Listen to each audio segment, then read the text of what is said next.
Welcome to the Provider's Report, where we delve into the world of value-based healthcare. Our mission is to empower healthcare providers with the knowledge and tools they need to deliver exceptional patient care. Each episode, we explore best practices, innovative strategies, and real-world examples of how to achieve the highest standards in patient communication and outcomes. Join us as we transform the future of healthcare, one conversation at a time. Most of us entered the healthcare profession because we wanted to help people. Just like anything, however, the healthcare system has its flaws. What matters is how we respond to these problems and how we try to grow and improve from them. Today's episode features Claire Phillips, who is a nurse with some pretty bright ideas. I cannot wait for you to hear her backstory and listen to everything that she's been working on over the last few years. This episode is all about how all levels and all specialties of healthcare need to work together to fix a lot of the problems that we're currently dealing with and to work on those things so we're ultimately providing the best care possible. It's about how we really shouldn't ignore the problems and just purely accept mediocrity. We have to actually take that first step, recognize our weaknesses, and basically take action head on. Let's take a listen. We are here tonight with an RN named Claire Phillips, and we are so excited to have her on. Ever since I found out about her page, Nursing the System, I've been automatically obsessed, and I cannot wait for you guys to hear more. So Claire, thank you so much for joining us tonight. Oh, you're so welcome. I'm thrilled to be here. So before we dive into everything I'm obsessed with that I just mentioned, I really want to start off with you and to kind of let our listeners know a little bit about your background, what you're doing professionally right now, and what kind of led you to get into nursing and healthcare in the first place. Okay, absolutely. So, I never saw myself working in healthcare. I'll be honest. Like growing up, I wanted to be a lawyer. I loved debating. I loved controversy. That's kind of what lit me on fire. And I ended up going to a small liberal arts college. And I was a sociology major because I wanted to learn how to think, how to write, how to craft an argument. And I ended up taking a healthcare class, a series of healthcare classes in the sociology and anthropology department. And it wasn't until I realized how broken healthcare was that I became interested in it, which probably says a lot about me. A psychologist might go crazy. But yeah, I was just so intrigued by this system that is, obviously meant to help people, heal people, being full of dysfunction and in a lot of cases corruption, and it caught my eye. So I, was already getting a 4-year degree in sociology, and traditionally nurses go through a BSN program. And so in order to go into nursing, I did a master's entry program after college. And I was particularly drawn to nursing because of what I learned in my sociology classes. I just really appreciated the whole person care, theoretical model that nursing has. I loved the historical context of, women were barred from entering medicine when that was, owned by the white male physician. And so nursing kind of started as this rebellion, this feminist revolution of, hey man, like if you're not going to let us in, we're going to prove our worth. Thank God it happened. Right. Like maybe we should wash the sheets on this dying person's bed. That might maybe help the situation, or, feed people or give them water. Crazy. Yeah. So I was drawn again to the controversial nature of nursing. So I did a master's entry program. So it was a quick 2-year turnaround program to get my RN. And then I started working in an ER. I worked in an ER for 3 years. And just recently, I accepted a patient care supervisor position at another emergency department in the Twin Cities, which is where I live now. And I'm also currently getting my doctorate in nursing practice in the health innovation and leadership specialty at the University of Minnesota. So this has been like a pretty natural trajectory for me since I got my master's. I knew I wanted to go into systems change even before I became a nurse. And so getting my doctorate and now being in this healthcare administrator role I'm really excited about how my career has kind of moved forward. And I feel like I'm in a place where I can start making some significant change. Yeah, I love that too, because technically these are the people we want in administrative roles. One of the biggest Yes. things I remember from freshman year of undergrad, all of us pre-med kids were talking about what we were going to major in. We were like, okay, I know I have to take all these classes for pre-med, but do I have to be a biology major? Do I have to be an ecology major? And I remember sitting there and I was like, this is kind of strange. And we had someone come in and talk to us about how technically undergrad doesn't matter if you're going to go on and get your doctorate. So at that point, I kind of sat back and I said, you know what I'm going to do then? I'm going to do neuropsychology as my major. And similar to you, that sociology background is going to pay off in dividends. I mean, you have something that not everybody else in healthcare does. I value what I learned from a neuropsych perspective so much because not everyone who did pre-med had a psychology background. And I just feel like those extra skills, I mean, you're always going to get the science, right? We all have the same curriculum, but what that difference in degree does is give you so many other skills that someone else doesn't have that puts you in a different place. I mean, to have you in admin and leadership is going to be crucial because you're going to really impact everyone that you lead differently. So I love that. I think your trajectory sounds great, and congrats on everything you've accomplished this far. Thank you. So now let's transition into what you're doing with nursing the system. So what is this? When did it start? What's going on? Tell us everything. Yeah. So in addition to, full-time grad school, full-time healthcare job, I also have a side business called Nursing the System, and it's my kind of digital media education platform. I started it my first year in nursing. And it kind of came about, I was on Instagram a lot. I was working evenings, so I had to kind of like flip my schedule around, and I would just spend time scrolling. And I just was frustrated that other healthcare professionals on social media weren't talking about the issues that I wanted to talk about, that I felt like were so important.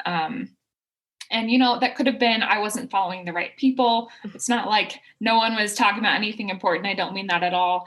But I do think that recently, in the last couple of years, there has been a shift to using Instagram and social media as a more meaningful platform to talk about issues that really matter. So yeah, I started off with an Instagram, and it really was a blog. I was writing long form content on my website, looking at nursing and healthcare from a sociological perspective, which is what I, have a passion for. Mm-hmm. Yeah. And, it's kind of slowly, steadily grown. I think I have some people who've been with me from the beginning who just really appreciate like the different perspective. And I've learned so much from, just talking things out on Instagram stories, and getting, feedback and being on podcasts and meeting people and talking to people. I'm just one of the greatest decisions I've ever made, to start that little blog. And now in this past fall, I've kind of transitioned into more of a business side of things. I was getting a lot of requests for offering expanded services beyond my daily free content.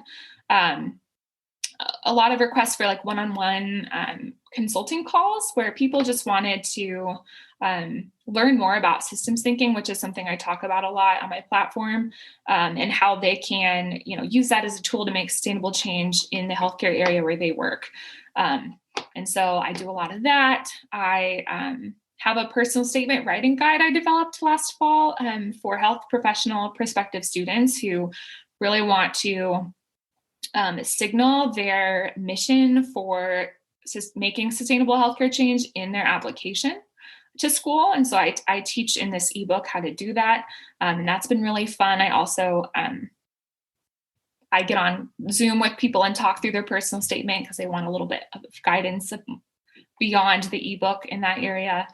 And then most recently, I have started a Changemakers Mastermind, which has been so fun. It's a 6-month group program where we myself and 12 other healthcare professionals walk through how we can go about making successful and sustainable healthcare change using systems thinking primarily. And it's been so much fun. We have a Slack channel. We're in it every week, talking, sharing podcasts and tips. And we have monthly Zoom calls where we really have an opportunity for rich dialogue. And it was I kind of a spur of the moment idea, and it was so well received. I had a waiting list and people want me to open again in June. And so I'm going to do that. And it's just great to see such like passion and interest for something that I think is like kind of nerdy and definitely not like a typical cool thing to talk about.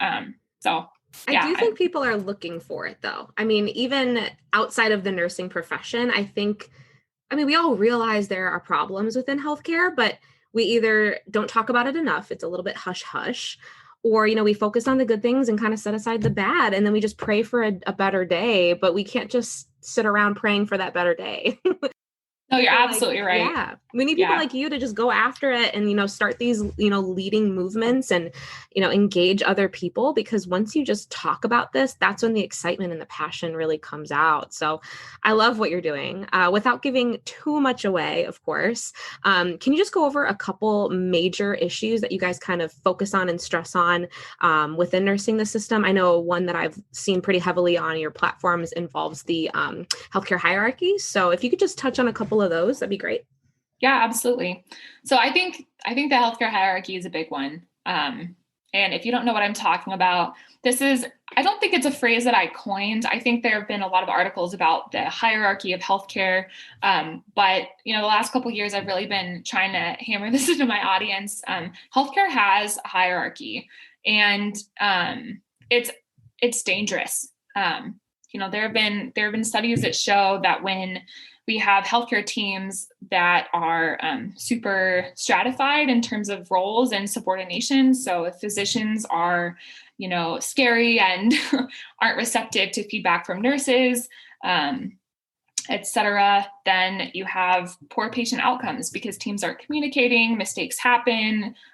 People on the, I'm doing air quotes, lower end of the healthcare pyramid are afraid to speak up and, do their job, which is maintaining safety for everyone. And so that's something that is really important to me, especially in nursing. Even before I was a nurse, in my healthcare sociology classes, just hearing about how nurses continue to be subordinated in healthcare. And it's not everywhere, but I think we can't deny that nurses are erased from most like medical dramas. Nurses, to be a male nurse there's something wrong with that in our society. And, when doctors are mistaken for nurses, it's taken as an insult. I mean, that's just kind of an undeniable reality. And there's a lot to unpack there with, gender and race and the different professional kind of infighting all overlapping. But yeah, the healthcare hierarchy is real. And I really encourage everyone to just kind of look at their own hospital setting or wherever you work. Maybe you work in the community, which is fantastic. I don't think we talk about that enough. And consider is the healthcare hierarchy present here? And what can I do to dismantle it or at least question it or make people aware of it? It's just I think that's one of the main things that I talk about. Systems thinking is another one. Systems thinking is, if you're not familiar, just a conceptual framework for understanding how the world works. Understanding that the world's made up of systems that interact. You can't drill down into one piece of the world and study that and fully understand it without also zooming out and looking at all the different factors that go in and affect it at the same time. So really, it's just a perspective shift, and one that I think is so important, especially when we're talking about making healthcare change or any kind of change that we want to be successful and sustainable. And those are kind of my two buzzwords that when people start talking about making change, I'm like, okay, but can we actually do this? And can it actually last? I think a lot of times we have good intentions, but good intentions aren't enough. We need to do more. We need to be, considering what could go wrong, what we don't see what's not in our visual field that needs to be when we're trying to solve a problem. Because a lot of times we shoot ourselves in the foot when we think we're fixing one problem, we create another, or we exacerbate it because we don't see this one piece of the puzzle. So I encourage healthcare professionals interested in change to really learn about systems thinking and try to make that a part of their framework for understanding the world. Another reason why I love that so much is because you're emphasizing the importance of critical thinking, which basically, unfortunately that gets lost in probably all educations, but especially the American education system. And obviously, again, with healthcare, we are learning so much scientific information at such a rapid pace, regardless of what specialty you go into, that it's just, information overload. And so it's easy to kind of forget that this stuff matters. I mean, if we can't think like this, our systems are going to fail. We can't just be a good surgeon. We can't just be a good nurse. We have to have this overall picture. We have to have the right people in charge of certain departments and administrative roles. I mean, those are just crucial things. And so it sounds like everything you guys are encompassing really, really involves better thinking processes, which the nerd in me just screams and loves. Yeah, I think you nailed it. And honestly, I think that to have better critical thinking skills, to have a greater perspective on the world, makes you a better surgeon. It makes you a better nurse.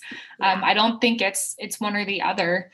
But you're absolutely right. Our American education system is so individualistic, so competitive minded, and systems thinking is actually something that humans innately have, and it's actually kind of pulled out of us, or maybe stamped down by going through the way our current educational system is set up, and that is really sad. So it's kind of I think they call it conventional thinking versus systems thinking.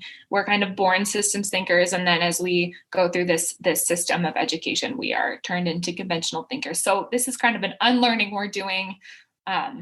But we're talking a lot about unlearning in 2020 and 2021, which I think is fantastic. And I think that can be added to the conversation as well. Yeah, I love that. We actually had an episode in our season 1 of the podcast where a physiatrist came on, and he was talking about how his department actually has a really intercollaborative team. They meet every single Monday and they go over literally every single case on their table. So this is going to be MDs, nurses, people of all specialties, techs, everybody. And then they'll bring up the case and everyone presents something or adds something to the discussion. And he said that countless times, there's something that a nurse either missed or an MD missed or somebody misses, but because somebody else brings it up, it's not lost. And so he says in those moments, that's when he truly realizes the importance of a well-functioning team, a well-oiled machine. But again, had his hospital not had that system in place, I mean, their department could be missing out on so many things. And it was a blessing to talk to him about this, but it's almost a sad reality too, when you realize not every hospital, not every private clinic, not every place is like that. They're not having these regular discussions. They're not bringing everyone to the table, regardless of what specialty they're in. And it doesn't really matter who misses what or who correctly diagnoses what, as long as somebody does it. And I know, yes, coming from personal experience, 5-6 years ago, I actually had a really terrible car accident. And the only healthcare provider I remember who saved my life was my male nurse. And I will never forget him. I could be 85 years old and I will never forget his face. I will never forget him, because it was the type of care that he provided me that was just different from everybody else. But again, you have to think, okay, why was he like that? Why isn't every nurse like that? Why isn't every MD like that? Why isn't every physician of any kind like that? And it makes you wonder, do we have to change something in our curriculum? Do we have to add something like nursing the system to develop these critical thinking skills and the systems thinking approach? These things have to happen. And without them, healthcare is not going to get any better. Oh, absolutely. I think you made so many good points there. Absolutely, this needs to be a multi-framed solution. So curriculum, I think 100% needs to be addressed across health professions. We have people graduating not understanding that racism is a thing, or not understanding that vaccines are safe. I mean, it's truly concerning. On the other hand, you have, like you say, these healthcare environments that just aren't conducive for us to be the kind of providers that we want to be. All the time I hear from nurses who are like, I went into nursing to give people individualized, like personalized care, to spend time with them at the bedside, to hold their hand while they're dying. And I don't feel like I can do that where I work. And that creates such moral distress within providers. And then obviously you're leading to burnout and shortages. And so, yeah, it needs to start at the front of the career. It needs to start in the middle of the career, and then probably the end. I just haven't thought through that far yet. I'm not there yet. I love it. I completely agree with you. It makes total sense. One of my favorite exercises that we like to do with Better Doctor Project is to kind of create a visual on the podcast. So if you could kind of describe the bad situation and the good. So bad being a location that is the opposite of what we want. So no systems thinking, horrible healthcare hierarchy. Describe what something would look like being a not so great situation, and then tell us what we should be looking for, whether that's, when we're looking for a job, whether that's as a patient, anything. So go ahead and give us both scenarios, and we'll kind of go from there. Okay. I'm probably going to stumble over my words a little bit. This is such a good question, but I've never thought about it like this before. So I love this. Okay. A bad situation is going to be one in which all the different professions are completely siloed. They're sitting in different corners of whatever kind of environment you're working in. Like rigid healthcare hierarchy. Leadership is not involved in the lives of patients or staff. The patient is not centered in the experience at all. I think that's something I didn't mention in the healthcare hierarchy, but like, where does that leave the patient? Right. Are they at the top? I don't think so. So they're probably at the bottom, or just left out entirely. Communication isn't happening. I think also, thinking a little bit more big picture, we have a bad environment is one that is focused entirely on rescue care with no consideration for community care or preventive care. So I think, in America, we're really good at extreme trauma resuscitation kind of cases. And then when it comes to just like, hey, let's get diabetes under control in general, we just can't figure it out. Right. So the antithesis to that horrible environment would be patient-centered. It is a team, like we say. Healthcare hierarchy doesn't exist. Everyone's calling everybody by their first name. People might come at me for that, but that's just how I feel. If I have to call you Dr. So-and-so, and if I don't, it makes you mad, that's an issue to me. Especially if my doctorate won't be honored in the same way. Leaders are engaged and involved and present. Maybe not, doing patient care all the time, but they are available. I think leadership like that should be available at all times that the environment is open to accepting patients, or that there are workers in the building. Interprofessional, not siloed. People are sitting together. I think developing relationships between professions is critically important. I think it's one thing to like have a professional relationship. I can come to you with a question, but it's another thing to like know that they have children and actually care about them. And that really changes the dynamic more than I think we realize. Yeah.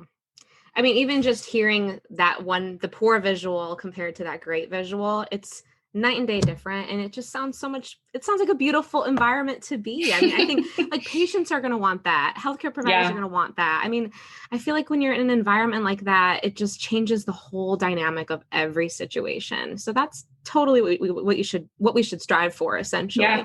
I love it. And also like the patient experience is entirely wrapped up in the staff experience. Yes. If you have nurses who are exhausted, who don't feel supported, who hate each other, if you have physicians who haven't slept in days and they think their nurses are incompetent and they can't trust them, that seeps deeply into the patient experience. So if you're trying to get your HCAP scores up, look to your employees first, because number one, they're going to know how to make patients happier, and they're going to know what they need to be happier to give their patients a better time. Well, and like we always say on BDP, the top two things we want out of everything that we do are going to be, one, better patient outcomes, and two, better patient satisfaction. And the way to get there is exactly what we've talked about tonight. So thank you so much for coming on tonight. Before we wrap up, I mean, what's to come? You already mentioned in June, you're going to be launching the program again. Can you tell us again the name of that program? And then what else is to come for Nursing the System? Yeah, so the program that'll be opening in June is Changemakers Mastermind, and that's that 6-month group program. I try to keep it super accessible. I'm not, this isn't my full-time job. I'm not out here trying to, earn 7 figures a month or whatever the business people say. I really just, cover my time and effort that goes into making the content, but I learned so much from the people involved, probably more than I teach them. And it's a fantastic experience so far. As far as what's to come in general with Nursing the System, I hired my first other employee today. So Congrats. Wow. I know. It was, I do a lot of things kind of on the fly. It just feels right. Make the move. But it just, I want to give it the time and attention that it deserves. And with my, other commitments in life, I feel like it's kind of, necessary for me to do that. And that's something I'm willing to do because I believe in my mission. As far as what's coming down the line for Nursing the System, I'm excited to find out. I think once I wrap up grad school, I've got 3 semesters, maybe 4. I have to figure that out. 4 semesters left. I'll have my doctorate and be ready to rock and roll. Yeah.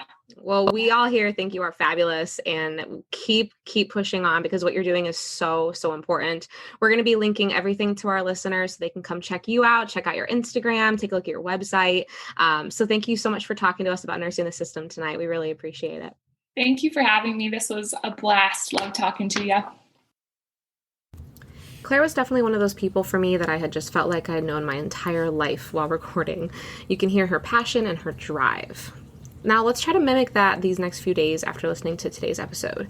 Don't settle for comfort. Rise up and try to fix those problems that are going on in our hospital, in our clinic, wherever you're located, and try to figure out where we can grow. For more information about Claire, check out her website at nursingthesystem.com. She has resources available to help nurses with writing personal statements, and even has information for one-on-one consulting and so much more. Her Instagram page is super fiery and full of awesome content. Her posts force you to think critically about so many great topics. So check her out at nursing.the.system. Hope you guys loved today's episode as much as I did. Thank you for tuning in to the Provider's Report. We hope you found today's episode valuable and inspiring. To stay updated with our latest episodes, subscribe to our podcast wherever you like to listen. For more resources and continuing education opportunities, visit our website. Together, we can make a difference in the lives of our patients and truly set a standard for value-based healthcare.